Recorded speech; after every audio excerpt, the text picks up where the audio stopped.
Una cooperativa agricola nata grazie all'idea vincente di due soci veneti, unita all'esperienza di un terzo partner campano. L'amore per la terra, la capacità di gestire una filiera e la disponibilità alla cooperazione. E così l'insalata coltivata nelle nostre terre finisce nelle tavole di tutto il mondo. Orto Romi ha salutato oggi i suoi 20 anni di attività inaugurando questo nuovo stabilimento ad alto livello di informatizzazione a Borgoricco.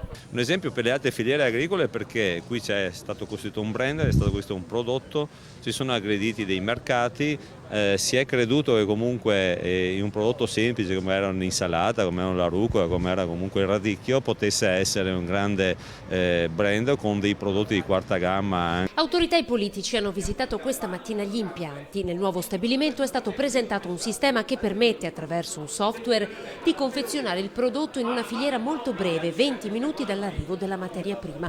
E così l'insalata veneta, radicchio e IGP arrivano fino a Dubai, in una filiera che coinvolge più di 600 soci e dà lavoro ad 1 migliaio di persone. È possibile proprio per quello che riusciamo a fare in termini di tecnologia per la conservazione del prodotto e anche in termini di organizzazione logistica, perché arrivare a Dubai in un tempo breve di una giornata non è semplice. Fare cooperazione e mettersi insieme significa da soli si è più veloci a volte a decidere, ma insieme si va molto più lontano.